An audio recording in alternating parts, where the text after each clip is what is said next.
The UFO files did drop. On May 8th, the government opened a new public portal for UAP files. UAP meaning anomalous phenomena that have not yet been identified. The internet heard that and jumped straight to aliens.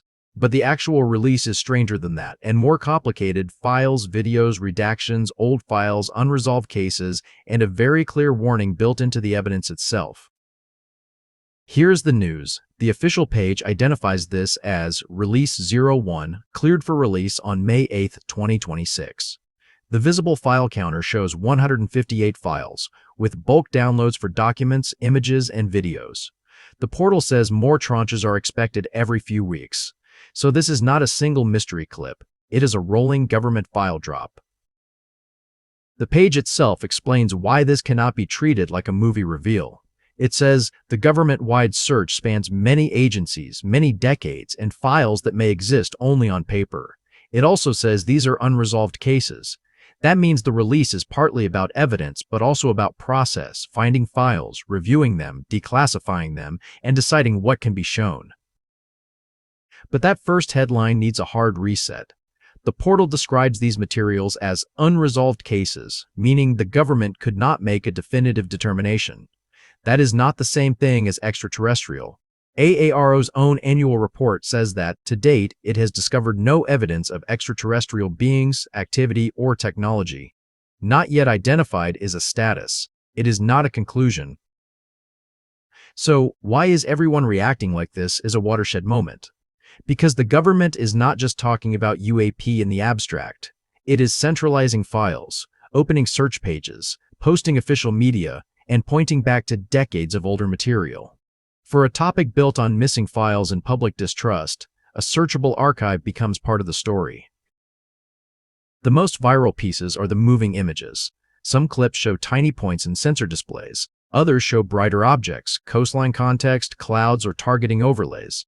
These visuals are compelling because they look official and unresolved. The important edit note is this: show the footage, show the source, but do not add capabilities. The video itself does not prove. In this cut, the footage does the work. A landscape clip with wind turbines gives scale. A sensor view shows how tiny the target can be. Another tracking shot makes the object feel dramatic, but it still arrives through a camera system, compression, distance, and missing metadata. That is why the wording matters. Official footage is not automatically official explanation. A good rule for this story is to watch the clips twice. The first time, react like a viewer. The image is strange, the interface is official, and the target can feel impossible. The second time, watch like an analyst. Ask what the sensor saw, what the camera did not see, how far away the object was, and what information is missing. The archive side may be even more important than the clips. The National Archives has an archive collection for UFO and UAP material. The new portal points viewers into individual PDFs and old federal files, including FBI-labeled entries visible in the Release 01 list. That does not mean the old documents are new discoveries. It means old government paper is being put into a new public frame. That distinction matters for viewers. A newly posted archive can contain material that is historically old, previously discussed, or newly centralized rather than newly created.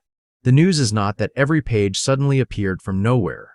The news is that official files are being packaged, searched, and released in a way that lets the public compare old claims against current government language. And yes, the redactions matter visually. They make the release feel classified, unfinished, and suspicious. But redactions are not evidence by themselves. They can protect sources, methods, names, locations, or unrelated sensitive information. The honest version is less cinematic. Redactions explain why people distrust the release, not what the objects are. The viral reaction is understandable. The words UFO, UAP, alien, government files, and declassified all appear in the same public conversation. That combination is built for thumbnails and speculation. But a news package has to slow it down. The important question is not whether the words sound explosive. It is what the files actually support once the excitement fades. The credibility test is what happens when strange clips get boring explanations. Government reports list prosaic objects, balloons, birds, drones, satellites, aircraft, and airborne clutter. ODNI's earlier assessment described categories like natural atmospheric phenomena, U.S. programs, foreign adversary systems, and another bin. One reported UAP was identified with high confidence as a large, deflating balloon. Take the Go Fast case. It became famous because the video appeared to show an object moving at high speed. AARO's case resolution says it cannot definitively identify the object, but it displayed no anomalous performance characteristics. That sentence is the whole movie in miniature, unresolved, interesting, but not permission to leap to aliens. NASA's UAP study frames the problem differently. The issue is not whether a video looks weird on social media. The issue is whether scientists have enough calibrated data to test what happened. Many sightings are distant, brief, compressed, or missing the exact sensor information needed for a clean answer. Mystery can be real, while the conclusion remains unknown. NASA's standard is useful because it cuts through the noise.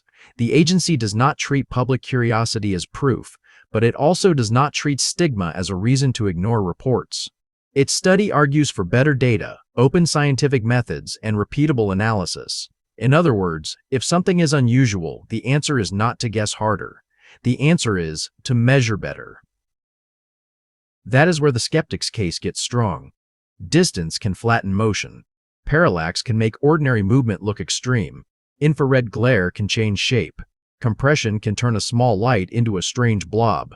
And when metadata is missing, even serious analysts may be left with a category instead of an identification. That does not make the witnesses foolish. Military pilots and sensor operators can report something sincerely and still not have enough information to identify it. It also does not make every explanation a cover story. The hard part is holding both ideas at once. Some cases are genuinely unresolved, and unresolved cases can still have ordinary answers. This is why both sides are still watching. Disclosure advocates see official files, videos, redactions, and decades of files finally moving into public view. Skeptics see a familiar pattern, ambiguous footage, limited data, and cases that often resolve to ordinary things. The serious story is not belief versus disbelief. It is evidence versus interpretation. The real story may be less cinematic and more serious: airspace safety, national security, sensor limits, and public trust. If pilots or sensors are reporting things they cannot identify, the government has to know whether those are balloons, drones, aircraft, adversary systems, or something else. That question matters even if the answer is not extraterrestrial. The next thing to watch is not a rumor. It is the portal itself. The official text says materials will be released on a rolling basis, with tranches posted every few weeks. That means today's viral moment is probably not the end of the story. It is the first public chapter of a larger release process. Before sharing any single clip from this release, use a quick checklist. Is the clip official or just reposted? Does the source say unresolved, explained, or still under review? Is there metadata? Is there a prosaic explanation documented? And most importantly, is anyone turning the phrase "not yet identified" into the word extraterrestrial? That is where most misinformation starts. So did the UFO files settle the alien question? No. Did they show the government is actively reviewing unresolved UAP files, posting official media, and opening old files to public scrutiny?